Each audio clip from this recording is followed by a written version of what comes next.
आज मैं लेकर के आया हूँ बिहार का करंट अफेयर्स, जो कि आपको 22 अगस्त से लेकर के आपको 4 सितंबर तक के न्यूज़पेपर का कलेक्शन लेकर के आया हूँ, जो कि पार्ट 1 है। क्योंकि बहुत ज़्यादा कलेक्शन हो गया हुआ था तो पार्ट 2 भी आएगा। इसे आखिर तक सुनिएगा, बहुत ही इंपॉर्टेंट सेशन होने वाला है। साथ ही साथ लाइक, शेयर, कमेंट और सब्सक्राइब करना ना भूलें।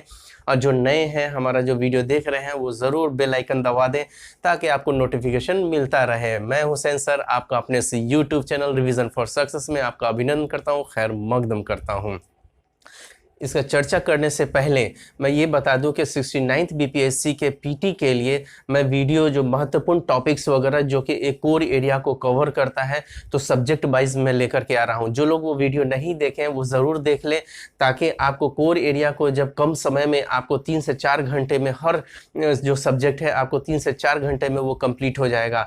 और जब वो कंप्लीट हो जाएगा कम समय में, तो आपके अंदर आत्मविश्वास भी बना रहेगा। और साथ ही साथ लोग, होता क्या है कि हम लास्ट कि क्या पढ़ें क्या नहीं पढ़ें, किसको छोड़ें, तो उस कोर एरिया को मैंने बहुत ही शिद्दत के साथ मैंने प्रीवियस ईयर के क्वेश्चंस को एनालिसिस करने के बाद मैंने दिया है।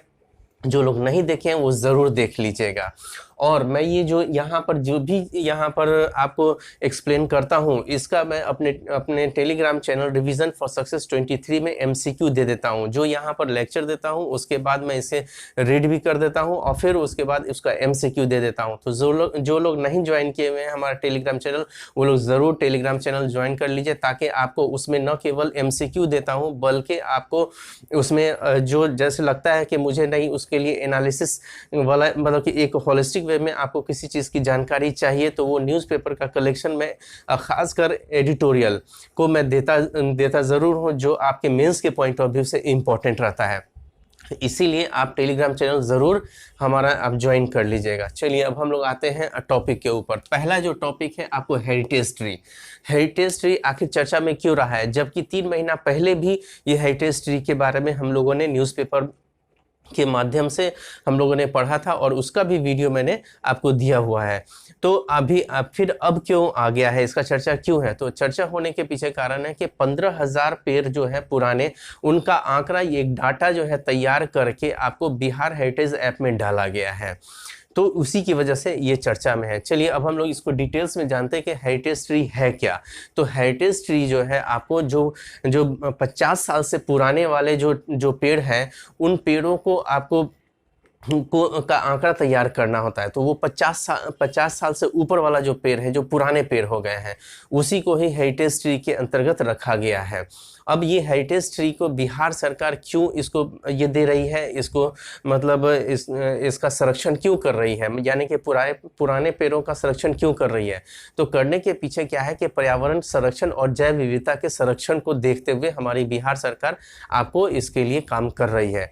तो इसका जिम्मेदारी किसको दिया गया है? तो बिहार राज्य जैव विविधता परिषद को दिया गया है। और इसी जैव विविधता परिषद ने जो है आपको क्या किया है, तो इसी ने ही आपको एक ऐप बनाया है जिसको बिहार हेरिटेज ऐप कहते हैं। और उसी ऐप में ये 15,000 पेड़ों को डाटा तैयार किया गया है। हर पंचायत स्तर से इसका डाटा तैयार किया गया और डाटा तैयार करके तस्वीर के साथ और उसको उसमें डाला गया है ताकि उसका संरक्षण किया जा सके। और इसके लिए बिहार सरकार ने और क्या किया है कि जैव विविधता जो है आपको जैव विविधता संरक्षण समिति है, जैव विविधता प्रबंधन समिति, इसके ज़रिए आपको हर पंचायत स्तर पर आपको इस पेड़ों को पहचान की जाएगी और वहाँ के लोगों से पूछा जाएगा और उसका आंकड़ा जो है ये आपको ऐप में, बिहार हेरिटेज ऐप में डाला जाएगा।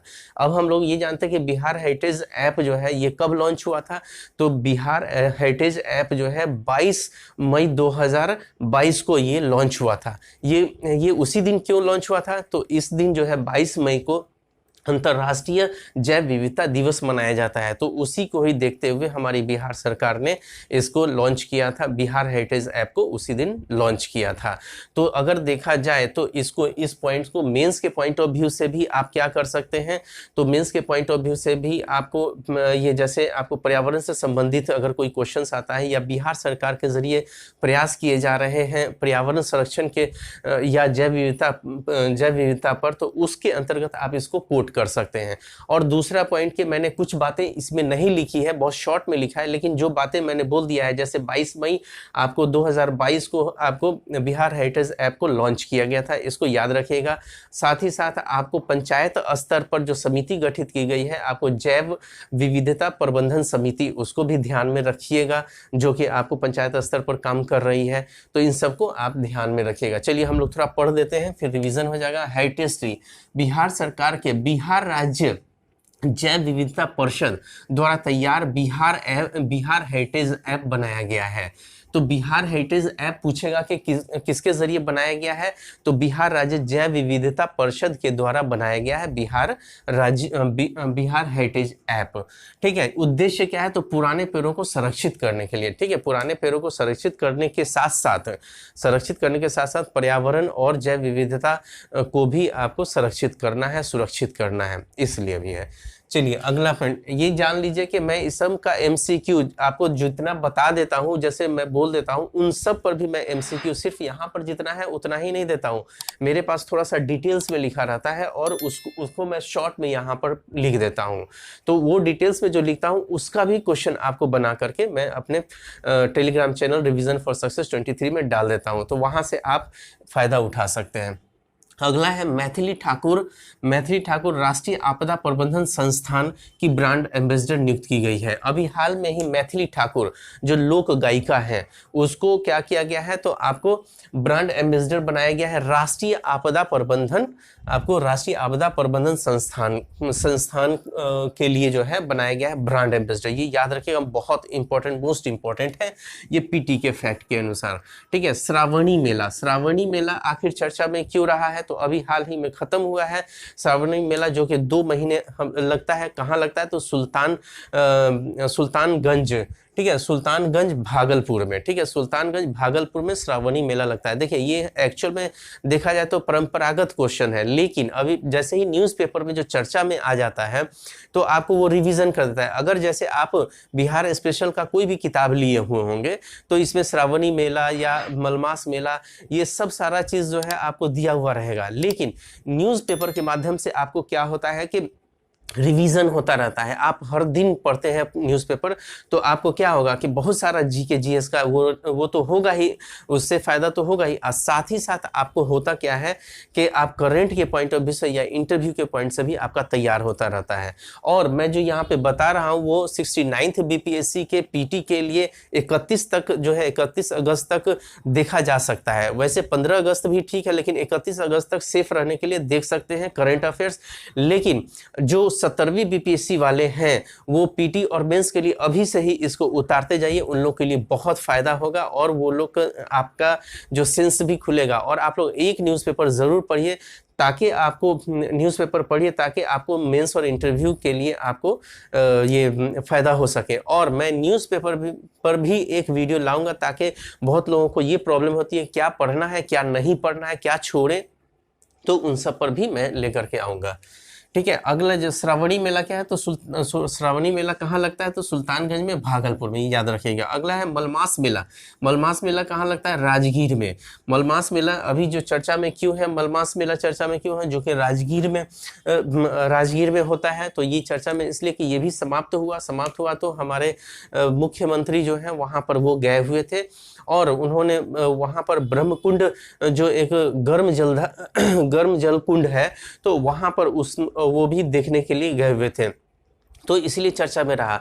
तो ये ब्रह्मकुंड भी याद रखिएगा, ब्रह्मकुंड के पास वो परिसर में वो गए हुए थे तो इंपॉर्टेंट हो जाता है। जैसे ही चर्चा में आया तो इंपॉर्टेंट हो गया। अब ब्रह्मकुंड के बारे में भी थोड़ा जान लेते हैं। देखिए राजगीर में बहुत सारे आपको गर्म जल कुंड है, तो गर्म जल कुंड जैसे आपको नानक कुंड हो गया, चाहे नानक कुंड हो गया, मखदूम कुंड हो गया, ये सब राजगीर में है, और ब्रह्मकुंड हो गया, ये सब राजगीर में है।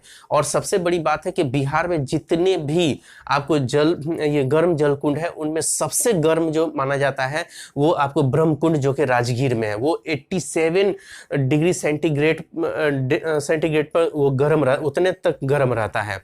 तो इतना गर्म पानी जो है आपको वहां पर कहाँ पे, ब्रह्मकुंड में है।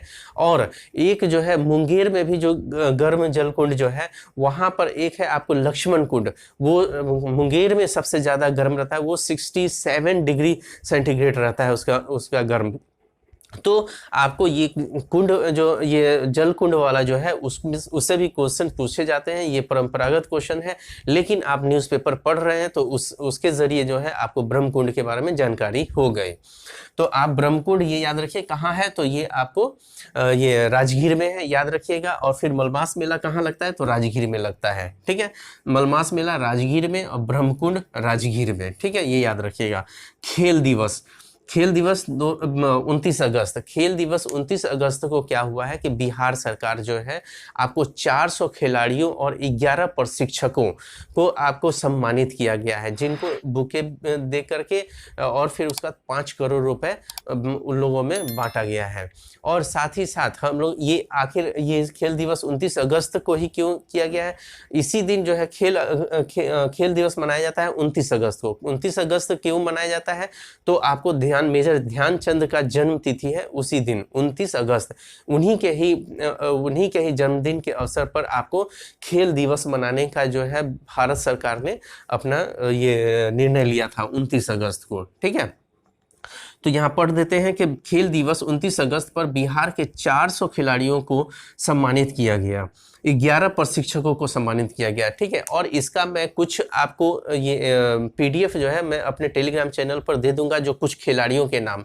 क्यों दूंगा, तो अभी आपको शिक्षक वाले में जो है आपको शिक्षक भर्ती वाला जो बीपीएससी ने कंडक्ट किया था, तो उसमें आपको कीर्तिराज सिंह के बारे में पूछा था। वैसे मैंने ये वीडियो में डाला हुआ था वो कीर्तिराज सिंह कौन है, तो वो आपको भारोत्तोलन खेल होता है उसकी वो खिलाड़ी है। अब भारोत्तोलन को इंग्लिश में क्या बोलेंगे, तो वेट लिफ्टिंग, जैसे उठाते हैं और ऐसे ये करते हैं, तो वो वाला वेट लिफ्टिंग की वो कौन, तो कीर्तिराज सिंह थी। तो वो आया था बीपीएससी वाले में। इसीलिए यहाँ पर भी मैं कुछ खिलाड़ियों के नाम और किस खेल से संबंधित है उसको मैं आपको उसका पीडीएफ आपको दे दूंगा अपने टेलीग्राम चैनल पे, ठीक है। अब आ जाते हैं, अगला पॉइंट है शोभन दरभंगा। देखिए शोभन दरभंगा में ये शोभन है, ये एक जगह है, शोभन दरभंगा में है।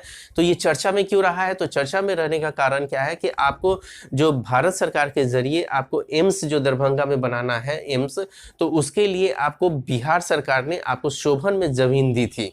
मतलब करीब हमको लगता है 39 एकड़ जमीन जो है वो दी थी लगभग। मतलब कि एग्जैक्ट आंकड़ा नहीं है, वैसे आंकड़ा पर क्वेश्चन नहीं पूछेगा, बस इतना जान लीजिए कि ये जो है आपको विवाद हो रहा था, आपको केंद्र सरकार और राज्य सरकार के बीच में बार बार विवाद हो रहा है। विवाद का कारण क्या है कि हमने दे दिया है और वो केंद्र सरकार क्या कर रही है कि वो जमीन नहीं है। तो इसमें काफी जो है नेता, उधर जो केंद्र के नेता हैं और जो आपको बिहार राज्य के नेता है, तो उनमें कुछ ना कुछ पेपर में न्यूज में आ रहा है। तो जो न्यूज में आता है, जो चर्चा में रहता है, तो उस पर जो जरूर क्वेश्चंस पूछे जाते हैं। तो आपको शोभन याद रखना है कि पूछेगा कि शोभन निम्नलिखित में से किस जिला, बिहार के किस जिले में है, तो दरभंगा में है, ये याद रखिएगा।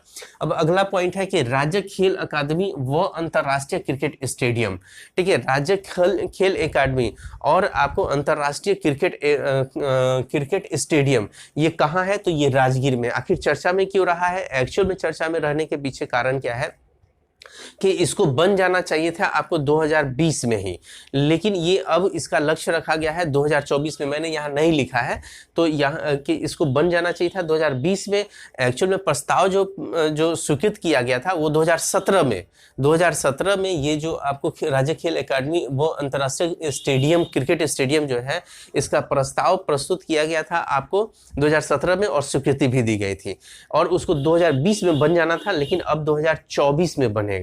तो 2024 में बनने की 30 जून 2024 तक बनने का निर्णय लेंगे, लक्ष्य रखा गया है। तो इसीलिए ये चर्चा में रहा है और ये मोस्ट इंपॉर्टेंट है पीटी फैक्ट के रूप में कि आपको राज्य खेल अकादमी कहाँ पर बनाया जा रहा है या निर्माण किया जा रहा है, तो राजगीर में। अगर पूछेगा अंतरराष्ट्रीय क्रिकेट अकादमी बिहार में कहाँ पर बनाया जा रहा है, तो राजगीर में। और इसको जो बनाने वाली जो कंपनी है, जो बना रही है ये जो आपको, वो शापूरजी पोलांजी एंड कंपनी द्वारा निर्माण किया जा रहा है। तो क्वेश्चन अगर टफ बनाना होगा तो ये पूछ देगा कि शापूरजी पोलांजी एवं कंपनी द्वारा निर्माण किया जा रहा है, ठीक है। शापूरजी पालोनजी एवं कंपनी एंड कंपनी द्वारा निर्माण किया जा रहा है, ये याद रखिएगा। अगला है बांका और जमुई में सोलर पावर प्लांट लगाया जाएगा। मोस्ट इंपॉर्टेंट है, मोस्ट इंपॉर्टेंट, ये पीटी के पॉइंट ऑफ व्यू से भी, मेंस के पॉइंट ऑफ व्यू से ये इंपॉर्टेंट है। तो जमुई में जो है 125 मेगावाट का आपको प्लांट लगाया जा रहा है, सोलर पावर प्लांट, और बांका में आपको 75 मेगावाट का सोलर पावर प्लांट लगाया जा रहा है, जिसमें बिजली उत्पादन होगा। और इसमें किसको जिम्मेदारी दी गई है, तो आपको सतलज आपको जल विद्युत निगम यानी कि SJVN को ये दिया गया है, यानी कि सतलज जल विद्युत निगम को ये जिम्मेदारी दी गई है कि बांका और जमुई में आपको सोलर पावर प्लांट लगाने का। ठीक है, तो अब इस पर जो क्वेश्चन ये मोस्ट इंपॉर्टेंट है आपको पीटी के पॉइंट ऑफ व्यू से भी और मेंस के पॉइंट ऑफ व्यू से।